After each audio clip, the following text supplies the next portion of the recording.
Selamat siang Pak, perkenalkan nama saya Helena Sartisya Ramis, NIM 19030300001 dari kelas A semester 3 jurusan Sosiologi. Pada hari ini saya akan mereview buku dari tugas pertama mata kuliah Metode Penelitian Sosial yang berjudul Doing Research in the Real World, atau dalam bahasa Indonesianya adalah melakukan penelitian dalam dunia nyata. Dalam buku ini menjelaskan mengenai strategi untuk melakukan penelitian dan metode yang dapat membantu dalam mengembangkan keterampilan yang diperlukan untuk merancang dan menerapkan proyek penelitian. Nah, penelitian sangat diperlukan sekarang karena adanya proses globalisasi yang menggambarkan dunia yang sedang berkembang, semakin terintegrasi dan saling bergantung, dari mana organisasi internasional yang mendominasi. Karena dunia yang mengglobal ini, perubahan pasti terjadi. Nah, di sini organisasi perlu beradaptasi dengan melakukan penelitian agar terus berkembang ke depannya. Bukan hanya di organisasi internasional, perusahaan berukuran kecil, menengah, dan besar juga harus memodernisasikan praktik organisasinya dan memahami lingkungan kerja mereka, seperti halnya organisasi sektor publik. Nah, komplikasi dunia yang semakin meningkat membuat penelitian di dunia nyata menjadi penting, dan pemahaman tentang dunia ini didukung oleh teori yang terdiri dari sekumpulan konsep, definisi, dan proposisi yang saling terkait, mendemonstrasikan hubungan antara variabel. Dalam melakukan penelitian juga, kita harus memiliki perspektif dan metode penelitian agar penelitian dapat berjalan dengan lancar. Selain itu pula, mengetahui arah penelitian kita. Lalu, dalam penelitian juga, hal yang paling penting adalah kita menentukan topik penelitian. Nah, topik penelitian yang bagus di sini adalah yang dapat dikendalikan oleh diri kita dan menarik bagi kita. Topik penelitian juga dapat berasal dari literatur ataupun lingkungan di sekitar kita. Nah, topik penelitian juga harus dapat kita jangkau atau akses dengan mudah. Nah, selain itu, dalam penentuan topik juga ada beberapa hal yang harus dihindari. Yang pertama itu terlalu besar, topiknya terlalu besar. Yang kedua, ditelusuri dari satu sumber saja, lalu terlalu sepele dan kekurangan dalam sumber datanya. Adapun kekurangan sponsor, terlalu teknis dan tidak bisa dipungkiri, bergantung pada penyelesaian proyek lain dan tidak etis. Dalam merencanakan penelitian pula, kita perlu untuk merencanakan proyek. Merencanakan proyek di sini adalah dengan cara kita menetapkan jadwal tertentu, di dalamnya terdapat tugas dan waktu yang direncanakan untuk menyelesaikan penelitian tersebut. Dan juga dalam merencanakan suatu penelitian diperlukan literatur. Literatur di sini yang diperlukan adalah literatur yang berhubungan dengan subjek penelitian dan literatur yang berhubungan tentang metodologi penelitian dan metode pengumpulan data. Lalu dalam merencanakan penelitian juga kita perlu meninjau pustaka.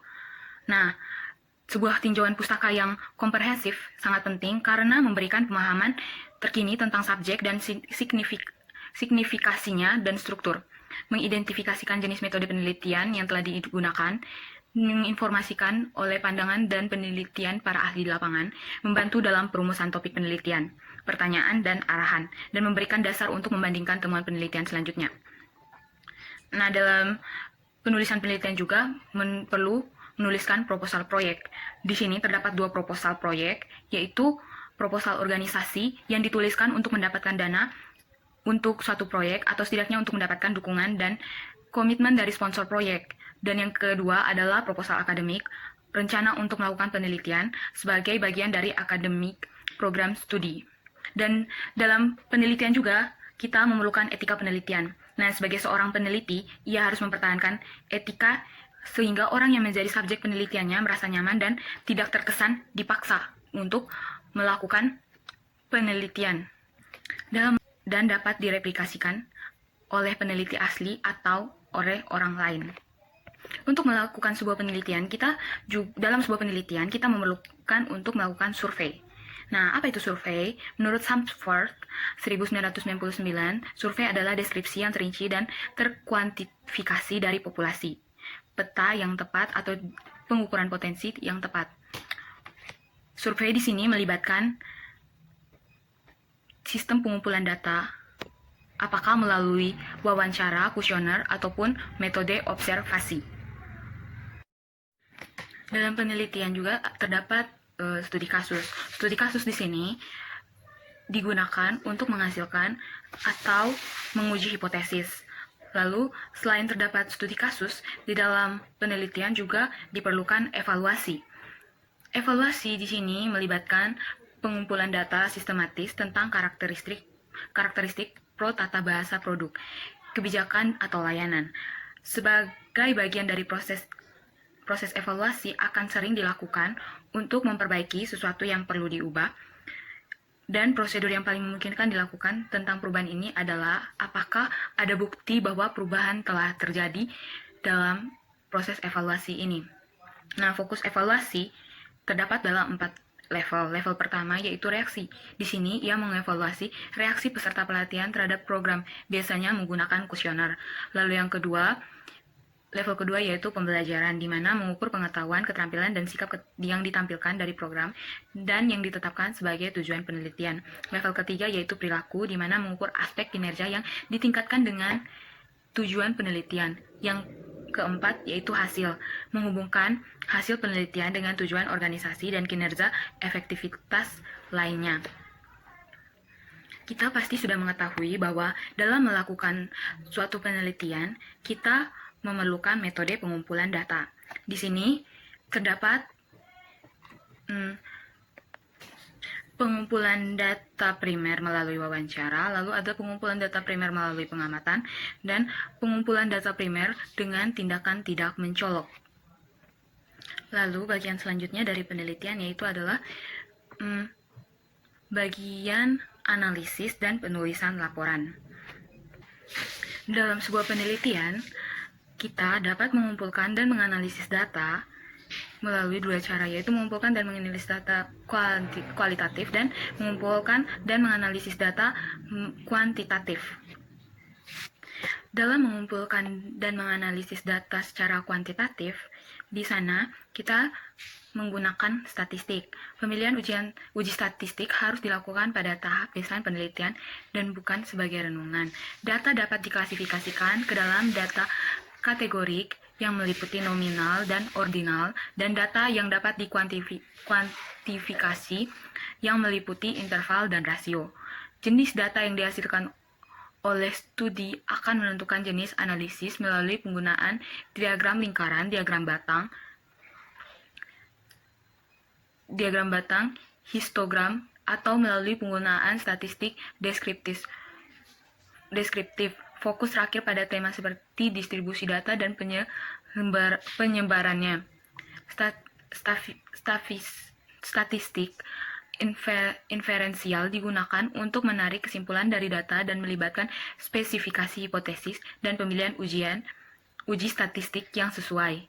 Beberapa bahaya yang melekat dalam pengujian hipotesis adalah membuat kesalahan tipe 1 atau tolak membuat hipotesis ketika itu dan pada kenyataannya benar, dan kesalahan tipe 2 yaitu menerima hipotesis jika salah. Untuk data kategorikal uji statistik non-parametrik dapat digunakan, tetapi untuk data yang mampu, uji parametrik yang lebih kuat perlu diterapkan. Tes parametrik biasanya mengharuskan data terdistribusi normal. Lalu, dalam hal mengumpulkan dan menganalisis data secara kualitatif, data kualitatif dapat memiliki kualitas yang tidak dapat disangkal karena berakar pada konteks alami pengaturan lapangan. Fokus utama penelitian kualitatif adalah memahami cara orang bertindak dan yang diberikan orang untuk tindakan itu. Dalam semua pendekatan kualitatif, kecuali yang bersifat induktif, pertanyaan penelitian ditulis, tapi ketika ditulis, ada salah satu ciri yang membedakan kualitatif dan kuantitatif penelitian. Dalam penelitian kualitatif, pernyataan tidak selalu ditulis di awal penelitian. Data dikumpulkan menggunakan berbagai metode termasuk penelitian yang lapangan, tetapi juga penggunaan data, foto, film, video, dan sumber lain tidak mengganggu. Pendekatan utama untuk analisis data kualitatif terdiri dari analisis isi dan teori dasar. Analisis konten melibatkan penempatan kelas atau kategori dalam data. Kategori ini biasanya diturunkan dari model teoritis. Sebaliknya,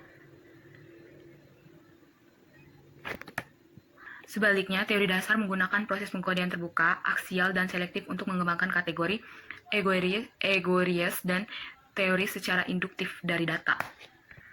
Lalu, yang terakhir adalah menulis laporan penelitian.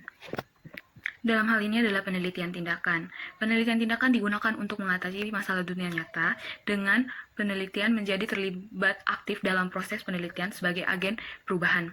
Seringkali, penelitian tindakan adalah praktis profesional yang menggunakan penelitian tindakan metodologi sebagai saran untuk meneliti dan mengubah profesional mereka sendiri. Penelitian tindakan melibatkan proses siklus perencanaan, tindakan, pengamatan, dan mencerminkan. Metode pengumpulan datanya meliputi buku harian dan log, dokumen, observasi, kuesioner, wawancara, dan kerja memori atau menulis cerita tentang peristiwa. Lalu ada analisis foto, rekaman audio, dan video.